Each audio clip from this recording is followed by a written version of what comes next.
ఇప్పుడున్న కాంటెంపరీ పాలిటిక్స్లో, ఏపీ పాలిటిక్స్లో ప్రత్యేకంగా సో వైఎస్ఆర్ పేరుకు కానీ, వైఎస్ఆర్ అనే ఒక బొమ్మకు కానీ, ఆయన ఇమేజ్కి కానీ ఎలాంటి స్థానం ఉంది ప్రజల్లో అయినా కానీ, లేదంటే రాష్ట్ర పొలిటికల్ స్పెక్ట్రంలో?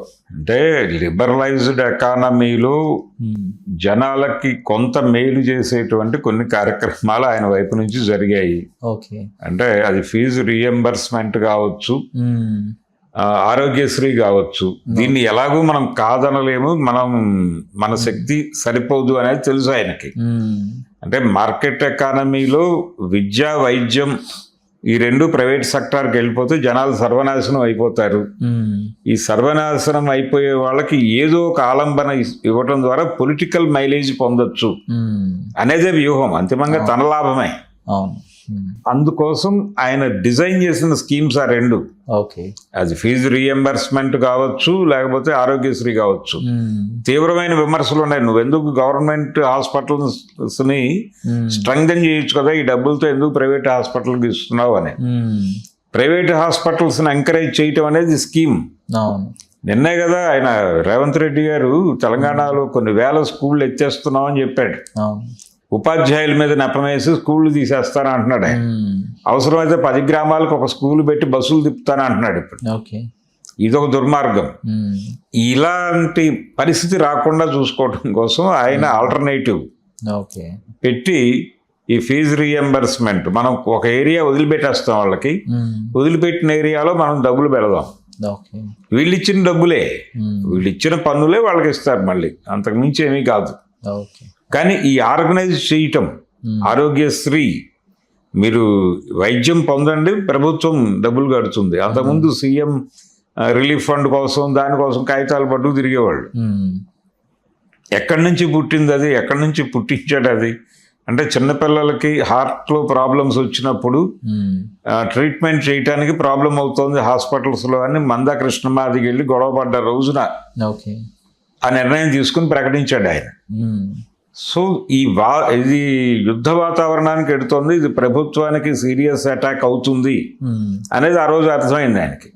ఇమ్మీడియట్గా దీనికి ఒక ఆయింట్మెంట్ రాయాలి అనుకున్నాడు, ఆరోగ్యశ్రీ అని ప్రకటించాడు. విత్ ఇన్ 1 వీక్ వచ్చిన ప్రకటన అది. అలాంటి షార్ప్ డెసిషన్స్ తీసుకుని కండిషన్ అంచనా కట్టి ముందుకెళ్ళటంలో ఆయనకు ఒక సమర్థత ఉంది. ఓకే. ఇంకా ఆయనకి ఆత్మ అని ఆయనే చెప్పుకున్నారు, నా ఆత్మ, కేవీపీ గారు. సో ఆయన పాత్ర ఎంత ఉందంటారు వైఎస్ ఎదుగుదలలో కానీ, ఈ స్కీమ్స్లో కానీ, లేదంటే పొలిటికల్ వ్యూహాలు పన్నటంలో కానీ? ఆయన అనిపించిన విషయాన్ని షేర్ చేసుకునేవాడు, దాని మీద దృష్టి పెట్టమని చెప్పేవాడు. ఓకే. ఆయన పద్ధతిలో రెగ్యులర్గా సమాజంలో ఉన్న వివిధ బృందాలతో ఆయన ఎప్పుడు టచ్లో ఉండాలి. వైఎస్ వ్యూహంలో భాగమే అది. ఓకే. కేవీపీ ప్రతి 2 నెలలకి ఒక చిన్న పార్టీ ఇచ్చేవాడు ఎక్కడో చోట. జయ గార్డెన్స్ అని ఇప్పుడు ఉంటుంది అక్కడ. ఆ జయ గార్డెన్స్ అలాంటి చోట్ల అన్ని సమూహాల వాళ్ళకి, అంటే దళిత కులాల సంఘాల దగ్గర నుంచి మొదలు పెడితే ట్రేడ్ యూనియనిస్టుల వరకు ఊరికనే పిలిచి కూర్చుని బాతాకాని ఏదో డ్రింక్ పెడతారు అక్కడ, భోజనాలు మంచి భోజన ఏర్పాటు ఉంటుంది. జస్ట్ రిలాక్స్డ్ గా మనం కాసేపు మాట్లాడుకుందాం, ఇందులో ప్రోగ్రామ్ ఏం లేదు అని చెప్పి అక్కడి నుంచి ఈ ఫీడ్బ్యాక్ వైఎస్కి వెళ్ళేది. దాని మీద డెసిషన్ తీసుకున్నాడు. ఇలాంటి కార్యక్రమాల నిర్వహణ కోసం ఆయన కేవీపీని వాడేవాడు. వాళ్ళిద్దరూ సమన్వయం, అది మెడికల్ కాలేజీ నుంచి వచ్చిన సమన్వయం. ఆయనకంటే సీనియర్, నిజానికి వైఎస్ కంటే కూడా ఈయన పెద్దోడు, వయసు రీత్యా కూడా, చదువు రీత్యా కూడా ఈయన సీనియర్. అయితే తను డెసిషన్ తీసుకునేవాడు, ఇలా పెడితే బాగుంటుంది కదా అని. అంటే అదొక ధోరణి ఉండేది ఆయనది. చెప్పన్నా అనేవాడు ఎవరినైనా. ఎక్కువ ఫీడ్బ్యాక్ తీసుకునే ఒక ఆయన ట్రైట్ ఉంది ఆయనలో. అందుకని దానికోసం వాడేవాడు. ఈయనకుండే రిలేషన్స్, ఆయనకు ఉండేటువంటి కమ్యూనిటీ అడ్వాంటేజెస్, వాటిని తనకు అనుకూలంగా వాడుకునేవాడు. అంటే నాగిరెడ్డి చక్రపాణి లాగా. ఆయన నాగిరెడ్డి గారు రెడ్డి, చక్రపాణికి అమ్మ, వాళ్ళ కాంబినేషను. ఆ పద్ధతిలో ఈయన రెడ్డి, ఈయన వెలమ, వీళ్ళిద్దరి మధ్య ఒక కాంబినేషను. తెలంగాణలో వీళ్ళకి ఒక ప్రాధాన్యత దక్కడంతో కేవీపీని ఇక్కడ వాడాల్సిన అవసరం చాలా ఉందని గుర్తించాడు ఆయన. ఓకే. ఇలా రకరకాల నిరంతర ఈక్వేషన్స్, నిరంతర రాజకీయ చాణక్యం, తన్ని తాను నిలబెట్టుకోవడానికి ఎవరితో కలిసి వెళ్ళాలి, ఎవరితో తక్కువగా ఉండాలి, ఎవరితో ఎక్కువ, ఇవన్నీ చాలా ప్రాపర్ డిజైనింగ్ అనిపిస్తుంది వయస్సులో. డిజైనింగ్, ఎగ్జిక్యూషన్ అంతా కూడా పర్ఫెక్ట్ ప్లానింగ్ తోనే జరిగేది.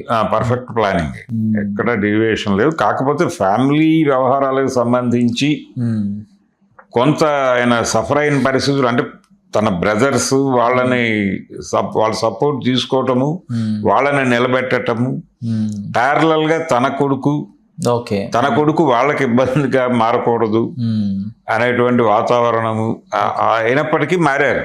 ఓకే. హలో, తెలుగు రాజ్యం ఛానల్ చూస్తున్నారా? సామాజిక, రాజకీయ, జీవన చిత్రణే తెలుగు రాజ్యం. అతిశయోక్తులు, అసత్యాలు ఉండవు.